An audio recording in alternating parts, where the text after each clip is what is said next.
Right now, I am going to predict where flips might occur in the 2026 elections.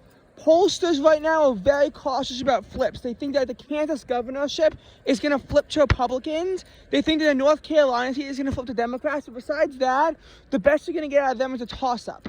I'm not going to necessarily agree with the pollsters because I do think that we are going to see a blue wave. Now, I'm going to get more into this when I am home, which will be very shortly. So, as far as the U.S. Senate, Democrats do need to flip 4 seats to get control of the chamber. And I don't think that it's happening here. I would be surprised. However, with that being said, I don't think North Carolina is going to be the only seat to flip.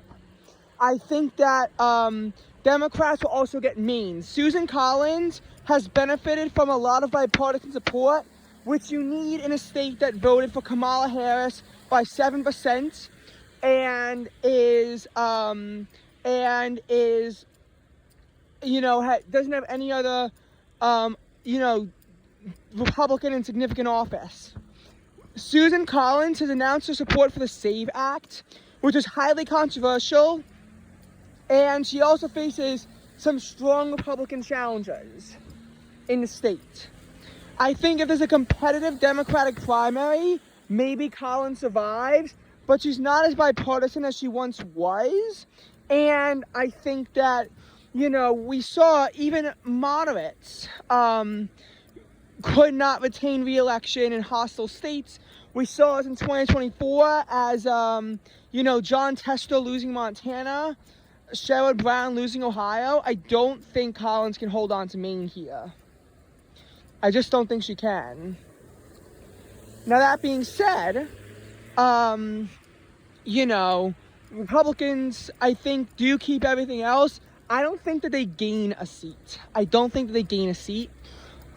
know that Michigan, Minnesota, and New Hampshire are all open, but Republicans haven't really been able to find a super strong candidate to nominate any of these races. I can't think of I really, they don't really have too many strong candidates.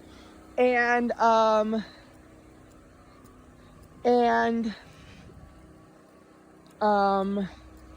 Georgia, Jon Ossoff, he may not be the most popular, but it will be a blue wave. So I do think that's going to encourage voter turnout. If it turns out to be a red wave, or maybe not a red wave, but like a 2022 year, I can maybe see North Carolina flipping red, blue, and then Georgia flipping red, or something along those lines.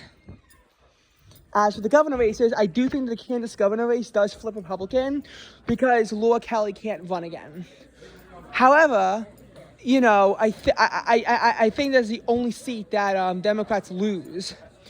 If I was a Republican, I would be worried about Georgia and Nevada. They're both vulnerable swing states, and I think that both of them are on the table. I know that Democrats have been really bad at statewide elections in Georgia, on a state level, even if they had been able to get Jon Ossoff elected and Raphael Warnock elected. But the Georgia PSC election has shown that might be flipping too, and that was in 2025. Strong candidate. Kemp can't run.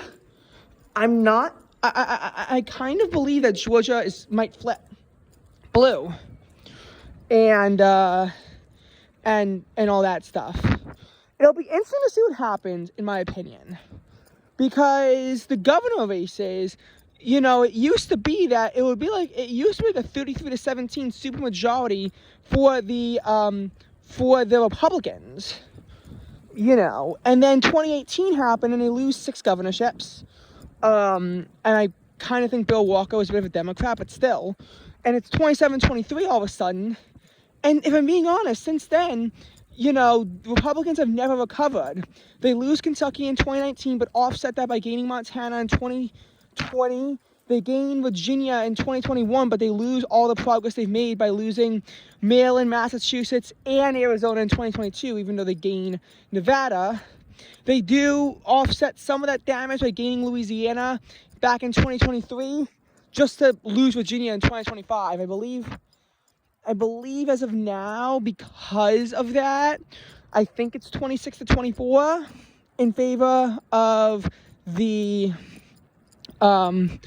Republicans, but I will again say, Senate, I don't really think Republicans are making any gains. But governorships, you have to remember, statewide politics can be strange, and it may not reflect the national environment. One of those more blue states I could see potentially flipping. New York and Oregon initially seemed vulnerable, although I think that they'll both be fine. But you never know, because a left-leaning independent won Alaska in 2014, which was a red wave year. The Democrats also flipped Pennsylvania, but that was a safe state. Same in like 2010, how like Democrats gained a lot of governorships, but a lot of them were in safe blue states. But you have to remember, there were other examples of this too, you know, in history, where a governorship might flip in a direction. It's untypical.